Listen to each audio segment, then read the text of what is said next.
오늘은 조금 시각을 다르게 해서 우리한테 감사가 왜 필요한지, 그리고 그 감사의 조건은 무엇인지, 그리고 우리가 어디에다가 어떻게 감사해야 하는 것인지에 대해서 한번 살펴보려고 합니다.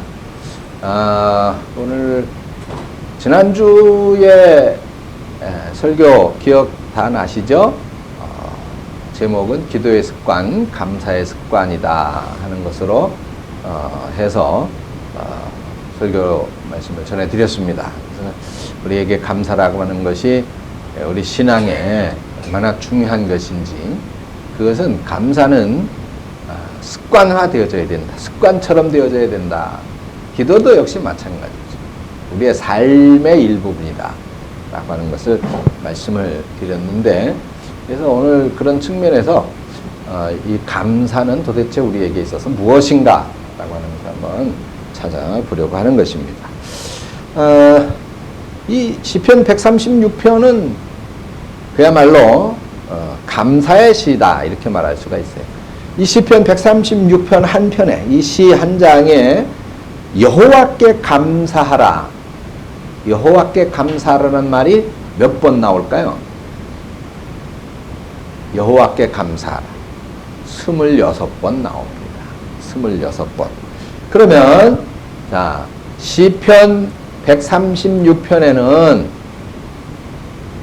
이 몇 절, 1절, 2절, 이 절수가 몇 개가 있을까요?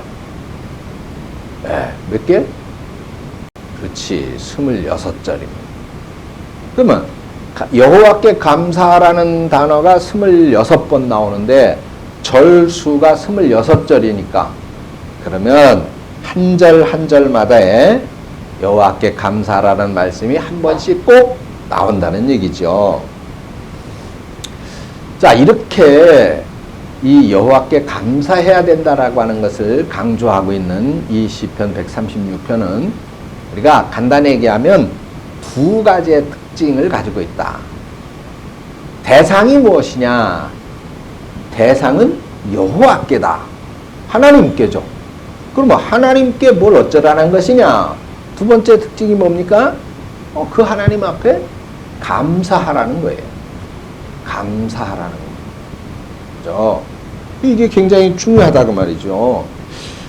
이것을, 자, 이 시편 136편은 성전에서 예배할 때 제사장과 그리고 백성들이 우리가 교독문 할 때 서로 교독하는 것처럼 그렇게 제사장이 선창을 하고 백성들이 화답을 하는 그런 유형으로 되어져 있는 그런 노래입니다. 그런 시편인데 그런 선창과 화답이 26번 나오면서 우리에게 감사라고 하는 것이 얼마나 중요한 것인지를 강조하고 있다는 말씀입니다. 그러면 간단하게 얘기해서 어떤 주제를 가지고 이 제사장과 백성들이 선창하고 화답하고 하면서 하나님의 앞에 성전에서 제사지를 드릴 때, 예배할 때 이 시편 136편을 사용했느냐? 먼저 1절부터 9절까지에서는 하나님의 천지 창조에 대해서 말하고 있고, 두 번째로 10절부터 15절까지는 출애굽 사건, 이스라엘이 애굽에서 탈출해서 이제 가나안을 향해 가는 출애굽 사건에 대해서 말하고 있습니다. 그리고 16절에서 마지막 26절까지에는 이제 가나안 땅에 들어와서 가나안 정착에 대해서 그렇게 온 회중과 제사장이 함께 화답하며 감사하는 그런 내용입니다.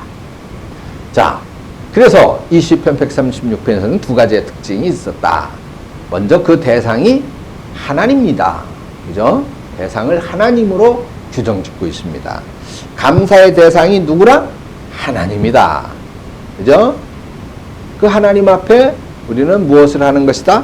감사하는 것이다. 그런데 자 보세요. 23절을 한번 보겠습니다. 우리를 어떤 가운데서도 비천한 가운데에서도 기억해 주신 이에게 감사하라. 지금 어떤 형편일 것 같아요? 이 시편 136편을 노래하고 있는 이 시인, 이 시편은 누가 기록한 시인지 작자는 알려져 있지 않습니다. 그런데 이 시인은 지금 형편이 어떤 거예요? 비참한 거예요. 형편이 비참한 거예요. 어려운 정도가 아니라 비참한 거예요. 그런데 그런 데에서도 누구를 기억하라? 하나님을 기억하라. 그리고 어떻게 하라? 감사하라는 거예요. 아니 비참한데 지금 비참한데 어떻게 감사할까? 비참한데 어떻게 감사가 나오겠어요?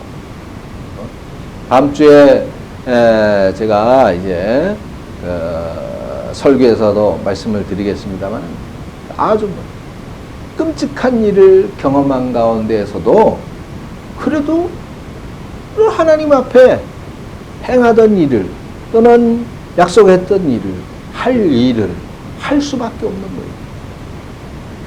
심지어 그것이 죽음일지라도 말이죠. 죽음일지라도.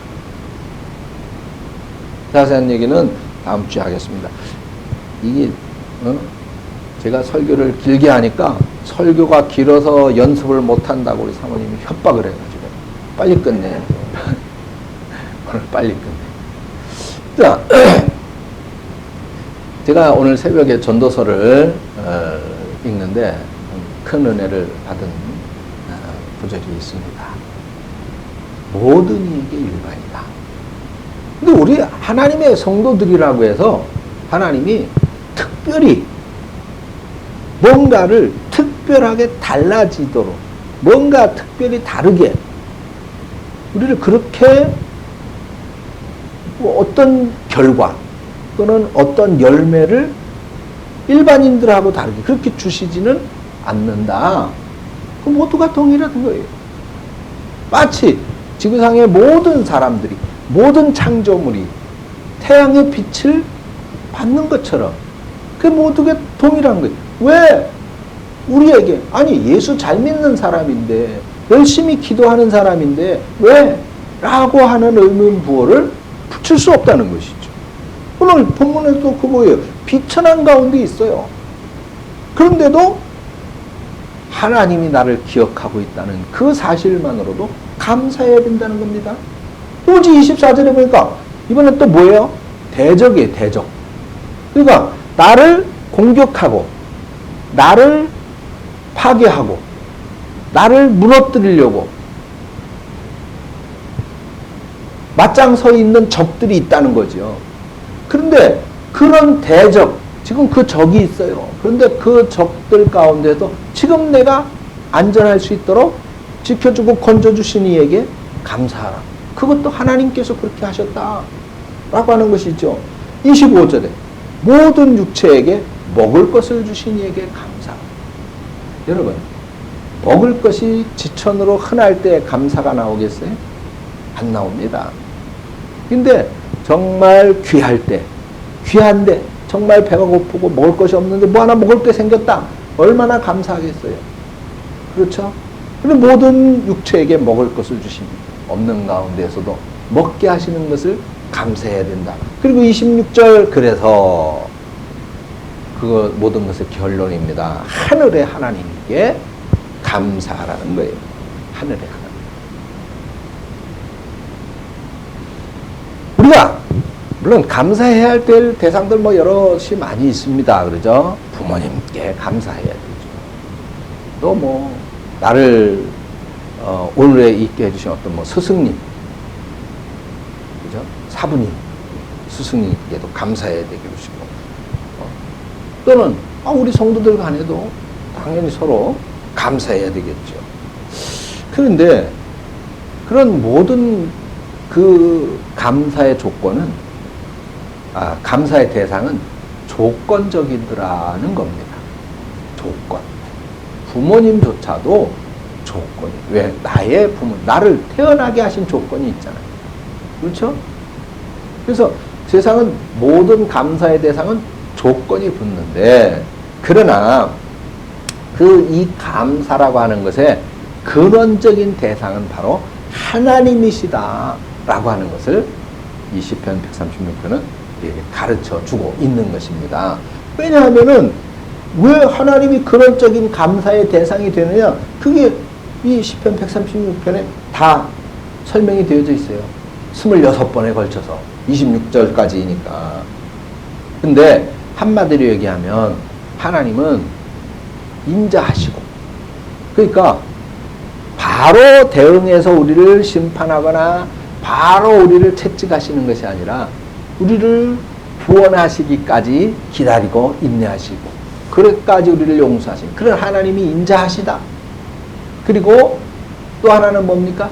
그 하나님은 영원하시다. 영원하시다라고 말하는 거죠. 여기 이 영원하시다. 여기 인자라고 하는 말. 인자는 헤세드. 그 히브리어 말로 헤세드라고 하는데 이 인자 변함없는 사랑이. 그러니까 변함없는 사랑. 우리를 향하신 그 하나님의 변함없는 사랑이 영원하다라고 말씀하고 있는 것입니다. 이것이 왜 우리에게 그토록 중요한 감사의 조건이 될까? 여러분, 세상 모든 사람들의 사랑은 달라져요. 변하죠? 그래서 어제까지만 해도 당신 없이는 못 살아요. 당신을 사랑해요. 그러던 사람이 오늘에 와서는 뭐로 바뀔 수 있습니까? 당신 없이는 못 살아요 하던 사람이 당신 때문에 못 살아요 이렇게 돼요. 당신 때문에 못 살겠다. 이게 사람의 사랑입니다. 일시적이고 한계적이죠. 그렇지만 우리 하나님의 사랑은 어떻다고요? 변하지 않아요. 영원하다 그 말. 믿습니까? 영원히. 그래서 하나님의 사랑을 절대적인 사랑이라고 부르는 거예요. 오직 하나님의 사랑만이 영원하시다. 그런데 그 영원하신 하나님의 사랑이 누구를 지목하고 있느냐고요? 나를 지목하고 있다. 그러면 아니 하나님이 그렇게 나를 사랑하시면 좀 나를 잘 되게 해주셔야지. 아니 나를 좀 잘 풀리게 해주셔야지. 아니 나를 병들지 말게 하셔야지. 그런데 그 이유는 전도서에 있다. 하나님은 모두에게 일반이시다. 공평하시다. 공의로우시다. 라고 하는 것이죠. 그러면 다른 사람들하고 다 똑같게 그냥 그렇게 해준다면, 그러면, 우리가 특별히 그 하나님을 믿고 그 하나님을 의지할 이유가 있나? 중요한 이유가 있죠. 그 첫 번째가 무엇입니까? 구원이라는 문제예요. 구원. 구원이 뭐예요? 구원이 뭐야? 주여. 천국 가는 게 구원이지. 우리가 예수 믿고 모든 죄를 용서받고 하나님 나라에 가는 거예요. 천국에 가는 거예요. 우리가 신이 되는 거예요. 신. 네? 하나님께서 우리를 신이라고 하시잖아요. 천국에 가는 다. 보통 사람과 다르다고 하죠. 지옥에 가지 않고 천국에 가는 것이 구원인 거예요. 지옥에 가지 않고 천국. 그러면 지옥에 가는 사람은 어떤 사람들이에요? 구원받지 못한 사람이지. 구원받지 못한 사람은 어떤 사람이에요? 하나님을 알지 못하고 그 하나님께 감사하지 않는 사람이더라는 거예요. 그렇게 갈라지는 거예요. 그러니까 오늘 시편 기자도 비천한 가운데 있지만은, 그런데 하나님이 나를 기억하고 있다 그 얘기는 하나님이 나를 구원하신다는 얘기죠. 그래요? 우리 대적 가운데서 하나님 나를 기억하시고, 내가 비록 실수도 있고 잘못도 있고 허물도 있고 그렇겠지만은 하나님 그런 가운데서도 그 대적으로부터 나를 건져주셔서 오늘 지금 내가 이렇게 있다라고 하는 것을 기억해서 감사하는 거예요.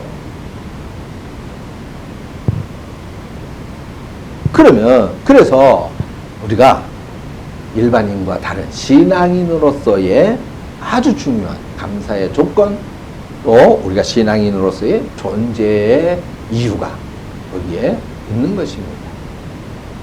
그 가운데서 이제 우리가 우리의 삶에서 기도가, 그러면 하나님께서 우리를 모두에게 일반으로 특별하게 해주셨는데, 그런데 독특성이 있어요.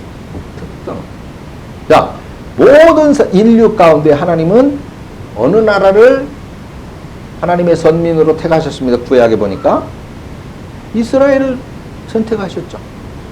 세상의 70억 인구 가운데 누구를 지금 이 시간에는 그리스도인으로 선택하셨습니까? 영적인 이스라엘로? 저 여러분들, 그죠? 전 세계의 모든 기독교인들을 영적인 이스라엘로 선택해 주셨어요. 그리고 성경 말씀에 분명히 그들에게 복을 주겠다라고 약속하고 계시는데, 그러면 하나님 그 약속한 복이 우리의 삶에서 실제로 보여져야 되지 않느냐, 나타나야 되지 않느냐, 그 부분을 지난주에 설교를 해드린 거죠. 그래서 우리는 어떻게 해야 된다? 기도해야 된다. 그리고 어떻게 해야 된다? 감사해야 된다. 그게 되어져야 우리의 삶에 정말 하나님께서 복 주셨구나 하는 열매들을, 그런 결과들을 볼 수가 있단 말이에요. 그냥 아무것도 안 하고 모든 게 일반이야? 다 마찬가지야? 다 똑같이 하나님께서 일반적인 은혜를 주시는 거야? 그리고 가만히 앉아 있으면, 자 보세요. 여기 추수감사절을 맞이해서 굵직한 아름다운 튼실한 열매들이 눈앞에 전시가 되어져 있잖아요. 이런 열매들이 그냥 맺어지지 않습니다. 농부가 물론 하나님께서 열매 맺게 하시지만은 또 수고의 땀도 흘려야 돼요. 그래서 우리 하나님께서 우리의 삶에 감사의 중요성을 그래서 가르쳐 주시는 것입니다. 왜? 우리의 삶에 이런 열매를 갖게 하기 위해. 그래서 감사 절기를 1년에 2번이나 두신 이유가 그거예요. 감사. 모든 절기는 한 번이에요. 그죠? 모든 절기는 한 번입니다. 그런데 유독 감사 절기만 2번이에요. 언제? 맥추감사절하고 추수감사절.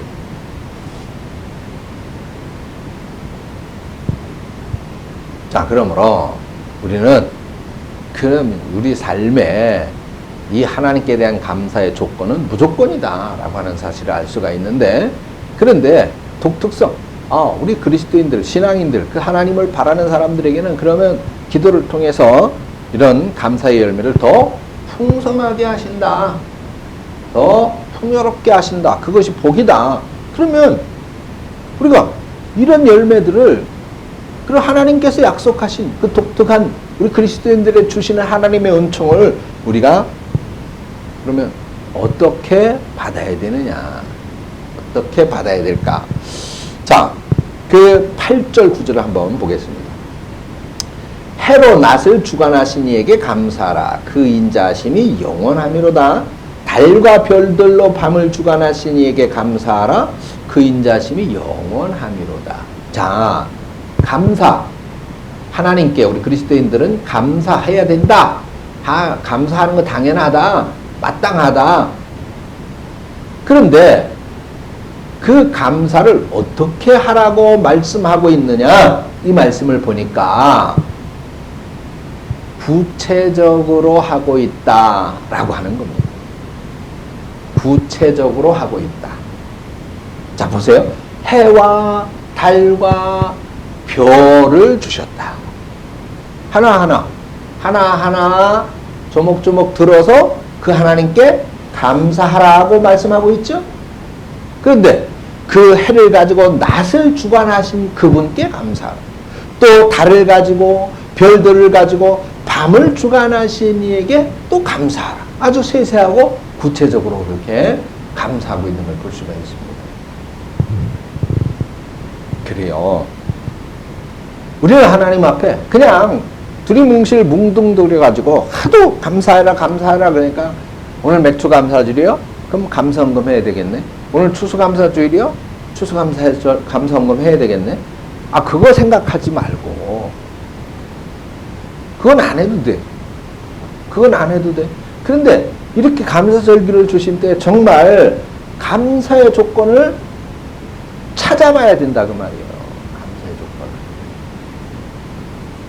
여러분 숙제 다 하셨어요? 지난주에 제가 숙제 내드렸는데 네? 가지고 다 적어가지고 오라고 그럴 걸 그랬나? 뭐 하라고 그랬어요 집에 가서?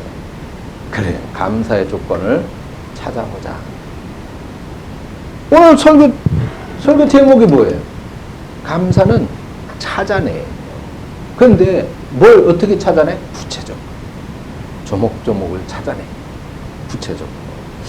자, 지난주에 그 오프라 원프리라고 하는 미국의 유명한 그 MC, 지금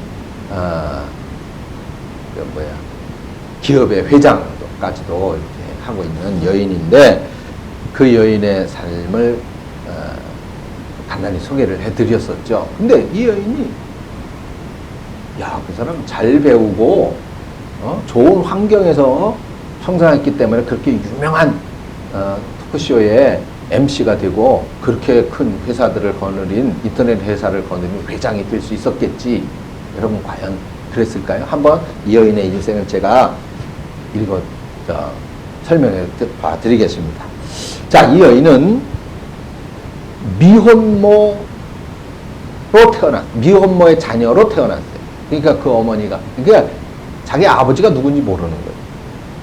미혼모로 태어났습니다. 그래서 당연히 가난했겠죠. 가난했습니다. 9살 때, 근친 성폭력을 당합니다. 사촌 오빠에게 성폭행을 당하고, 이후 마약 중독자가 됩니다. 그리고 14살 때 자기도 역시 미혼모로 아이를 낳습니다. 14살. 남편이 자기를 버렸어요.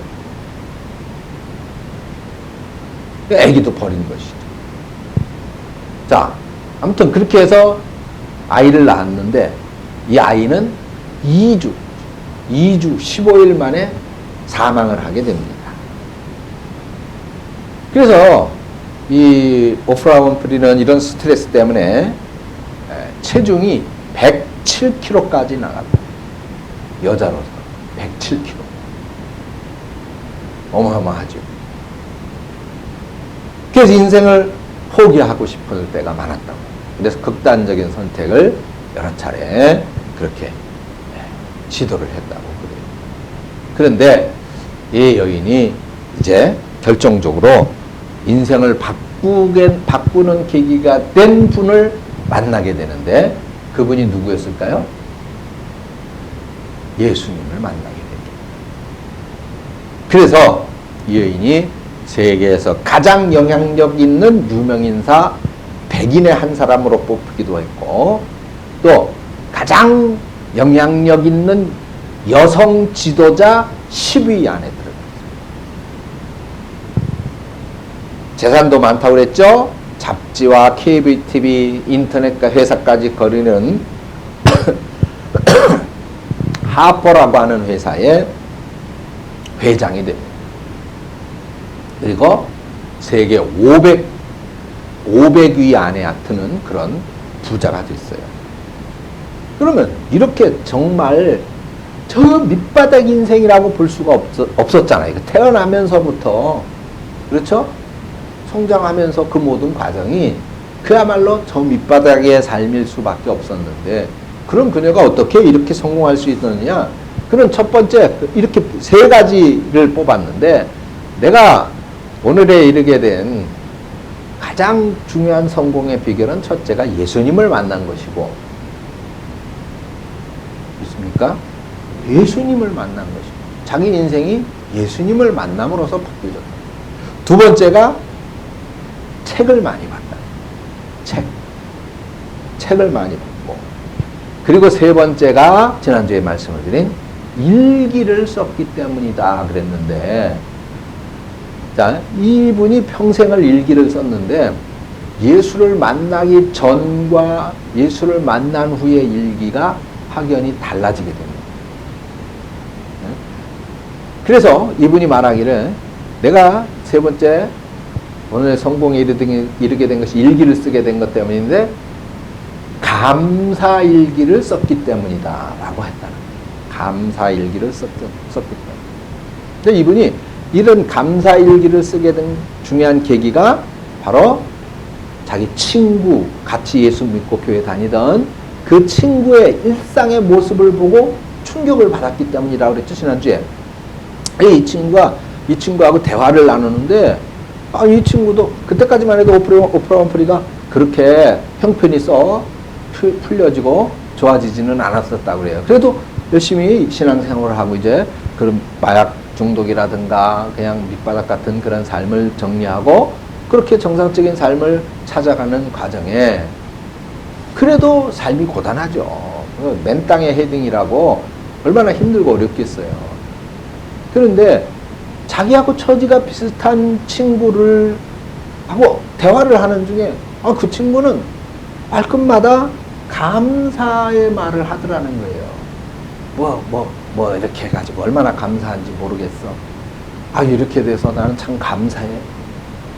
그러면서 계속 그렇게 말끝마다 감사를 얘기를 하더라는 것이죠. 그래서 거기서 자기가 충격을 받았어요. 아니, 나 같으면 원망할 일이고 나 같으면 불평할 일인데 아니 그 친구는 그런 속에서도 똑같은 조건에서도 감사하더라는 거죠. 똑같은 일을 놓고도. 그래서 그날부터 자기의 일기를 보면 원망이 사라져. 불평과 불만이 사라져. 감사하는 일기로 쓰기 시작합니다. 그래서 감사일기로 바꿨다는 것이죠. 근데 그분의 감사는 오늘 136편에서 말씀드린 것처럼 어떻다? 구체적이다. 자, 그분이 어떤 감사를 했는가? 감사의 제목을 몇 가지 한번 예를 들어볼 테니까 들어보세요. 이분이 어떤 감사를 했는가? 오늘도 아침에 잠자리에서 건강하게 일어나게 하시니 감사합니다. 두 번째로 오늘도 푸른 하늘을 볼 수 있게 해주시니 감사합니다. 세 번째, 오늘 점심도 맛있게 먹을 수 있게 해주시니 감사합니다. 이분이 그때 스파게티를 드셨나봐. 점심 때 맛있는 스파게티를 먹게 해주셔서 감사합니다. 이렇게 적었어요. 점심 메뉴가 스파게티였는가봐. 네 번째, 얄미운 짓을 하는 동료에게 화내지 않고 참을 수 있었던 것에 감사합니다. 우리 그리스도인은 뭐 하는 사람들이라 했어요? 참는 사람들이라고 지난번에 설교했죠? 참고 또 참아요. 참을 줄. 다섯 번째 또 그가 감사한 제목인데 오늘 좋은 책을 읽었는데 그 책을 써준 작가에게 감사합니다. 여섯 번째, 버스를 탔는데 버스에서 아마 이제 창문이 열려 있었는가 봐요. 머리카락이 자꾸 이렇게 날리니까 어떤 분이 그거를 창문을 닫아줬나 봐요. 근데 창문이 열려 있으면 그냥 내가 머리카락 날린다고 내가 쉽게 내 마음대로 닫을 수는 없잖아요. 여러 명이 타고 있기 때문에 누군가 더워서 또는 바람을 쏘이고 싶어서 열어놨나 보다 하기 때문에 내 마음대로 닫을 수가 없었는데 어떤 분이 그걸 닫아줬는가 봐.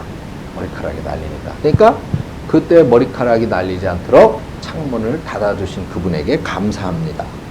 그리고 일곱 번째, 오늘도 변함없이 내 인사를 받아준 경비원 아저씨에게 감사합니다.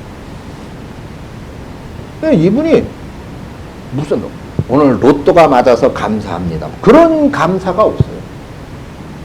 오늘 회사를 하나 더 설립을 하고 또는 인수하게 해주셔서 감사합니다. 그런 감사가 오프리 원프라 쇼라고 하는 유명한 토크쇼를 또 맡게 해주신 방송국에서 만들게 해주신 감사, 그런 감사가 아닙니다. 소소한 일상 속에서 부딪힌 것들 중에서 하나하나 구체적으로 감사하는 거예요. 그렇게 감사는 구체적이어야 한다라고 하는 겁니다. 감사는 구체적이에요. 자, 그런 측면에서 생각해 보면 여러분, 지난주에 숙제 내드린 또 감사의 제목 10가지. 금방 생각이 날 거예요. 감사는 어렵지 않아요. 감사는 힘들지 않습니다. 하나님이 우리에게 감사라고 말씀하고 계시는데 하나님이 우리에게 요구하시는 그 감사는 그렇게 힘들고 어려운 것이 아니더라는 거예요.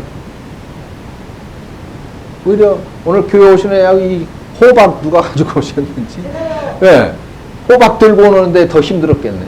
감사는 그거보다 더 쉬워요.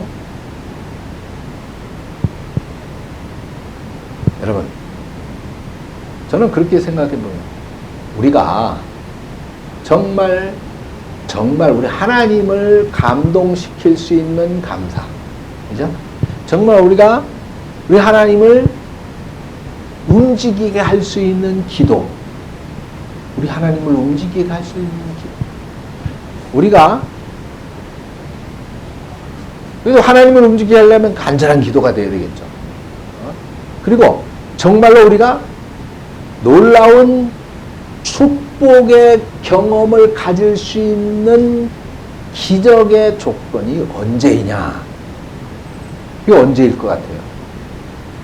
모든 것이 잘 되고 잘 풀리고 형통할 때일까요? 그렇지 않더라고요. 가만히 보니까 성경에도 그래요. 이스라엘 사사기를 보세요. 이스라엘 역사 속에 형통하고 편안할 때는 오히려 하나님을 떠나요. 오히려 죄를 지어요. 오히려 더 나쁜 짓을 많이. 근데 비참해지니까, 어려워지니까, 고통스러워지니까 그때 간절하게 기도하게 되고, 그때 그 간절한 기도가 하나님의 마음을 움직이고, 그래서 그때 삶의 놀라운 변화의 기적을 또는 풍성한 축복의 기적을 경험하게 되더라. 오늘 본문 속에서는 그래서 출애굽 사건이 바로 그것이잖아요. 그죠? 왜 애굽에 이스라엘이 망했고 포로로 끌려갔습니까? 하나님은 또 풍요로웠을 때, 나라가 잘 됐을 때, 풍요로웠을 때, 걱정거리 없을 때 그들은 하나님을 버렸어요. 하나님을 떠났어요. 범죄했어요. 그래서 애굽의 이스라엘이 망했습니다. 포로로 끌려갔어요. 그래서 애굽에서 470년 동안이나 포로 생활을 해요. 자자손손이. 노예 생활을 했잖아요. 그런 노예 생활 속에 얼마나 힘들었겠습니까? 그런데 출애굽에서 이제 가나안을 향해 기대와 부푼 꿈을 안고 출발을 해요. 그런데 야, 이제 폈다. 우리 생활은 이제 폈다. 이제 약속의 땅, 하나님께서 축복하셨던 땅, 그 우리 조상들이 그렇게 사모하고 바라던 그 땅으로 가는 거야. 나갔는데, 출애굽을 했는데, 그것도 하나님이 10개의 재앙, 10개의 기적을 이스라엘 백성들 앞에서 애굽에 내림으로써 그 놀라운 광경을 보고, 야, 우리 하나님, 우리 조상들의 하나님이 이런 하나님이야, 대단하다. 그러면서 애굽을 출발했잖아요. 그런데 여러분, 이스라엘의 광야가 땅이 어떨 것 같아요? 그냥 뭐 이렇게 사하라 사막처럼 그런 모래가 아닙니다. 그야말로 척박이고 막 자갈, 돌들이 깔려 있고 그야말로 그런 척박한 땅이에요. 그런 데를 무려 이제 가나안 그냥 며칠만 있으면 가면 되는데 40년 동안이나 헤매잖아요. 먹을 게 없어 굶어. 마실 물이 없어서 고통스러워. 그런 돌두루에서 잠을 잔다고 생각해보세요. 얼마나 힘들었겠습니까? 그런 정말 돌고 돌아도 끝이 없는 그 사막길을 40년 동안이나 헤매게 됩니다. 그랬을 때 그들에게는 좋은 말이 나왔겠어요? 네? 긍정적인 말이 나왔겠습니까? 당연히 부정적인 이야기가 많을 수밖에 없었겠죠. 힘들고 어려운 속에 고통과 그 고통으로 말미암은 불평과 불만이 하나님께 쏟아졌겠지요. 그런데 그런 얘기를 말씀하고 있지 않습니까? 그런 중에도 인도하시는 하나님께 감사해야 할 것을 말하고 있다고 말합니다. 이건 뭘 의미하느냐? 감사는 내가 어렵다고 해서 안 하는 게 아니라, 내가 어렵다고 해서 못하는 게 아니라, 어떤 조건과 환경 속에서도 반드시 찾아내는 것이다 라고 하는 것을 말씀하는 거예요. 믿으십니까? 감사는 찾아내는 것입니다. 그리고 감사하면 어떠한 어려움도 이겨낼 수 있음을 믿으시기를 바랍니다. 이것이 오늘 본문의 성경이 우리에게 말씀해 주고 있는 가장 중요한 포인트라고 말씀할 수 있을 것입니다. 그렇더러 여러분들 송명희 시인 아시죠? 유명한 송명희 시. 태어날 때부터 중증 뇌성마비 환자였잖아요. 몸을 움직일 수가 없어요. 자기 혼자 힘으로는. 의사가 태어날 때 실수로 그 머리를 이렇게 잡아 당겨서 꺼내야 되는데 그 집게로 꺼낼 때 그만 뇌를 너무 압박을 시켜가지고 그래서 소뇌를 다치게 됩니다. 온몸이 마비가 된 채 이제 평생을 살았잖아요. 누구의 도움이 없이는 살 수 없는 불행한 존재가 됐습니다. 수차례 죽으려고 시도를 했습니다. 그러다가 주님을 만난 거죠. 그리고 은혜를 받고 시를 쓰기 시작했던 것이 아니에요. 그분이 쓴 주옥 같은 시들이 많이 있죠. 그 자신이 처한 그런 환경, 어렵고 힘들고 고통스러운 그런 환경인데 예수 만난 이후에 역시 원망이 없고 감사가 흘러나왔다고 말이에요. 그래서 그분이 쓴 시 중에 이런 시가 있습니다. 범사에 감사하라 라고 하는 시인데, 감사절에만 감사하는 자요 범사에 감사하라. 고난주간에만 주님의 고난을 기억하는 자요 주님의 죽으심을 언제나 기억하라. 위급할 때만 기도하는 자요 쉬지 말고 기도하라. 기쁠 때만 기뻐하는 자요 항상 기뻐하라. 그렇습니다. 사랑하는 성도 여러분, 올해 우리는 정말 힘들고 어려운 한 해를 보냈습니다. 아마 이거는 코로나19로 인해서 너나 할 것 없이 다 그렇게 힘들고 어렵겠죠. 그런데 이런 어려울 때일수록 우리는 오히려 찾아내는 감사, 그런 감사를 찾아내서 하나님께 감사함으로써 정말 우리 하나님으로부터 오히려 극복하고 이겨내고 기적을 경험하는 복된 성도의 삶을 살아가는 우리 성도님들이 되어주시기를 간절히 축원합니다. 기도하겠습니다. 하나님 은혜를 감사합니다. 오늘 추수감사절기를 맞이해서 우리가 감사라고 하는 것이 얼마나 중요하고 또 그 감사는 우리가 있어서 감사가 아니라 찾아내서 감사하는 것이어야 하는 것이고, 그랬을 때 그것이 바른 믿음의 감사이고, 그런 믿음의 감사가 우리의 삶을 축복과 기적의 길로 이끈다는 사실을 깨닫습니다. 주님, 들었다면 들은 대로, 또 이 사실을 믿는다면 믿는 대로 행하게 해 주셔서 우리 사랑하는 성도들이 오늘 이 시대에 놀라운 은혜와 축복의 주인공들이 되어지게 하여 주시옵소서. 예수님의 이름으로 기도합니다. 아멘. 찬송가 588장 찬양 드리시면서 주시님을 봉헌합니다.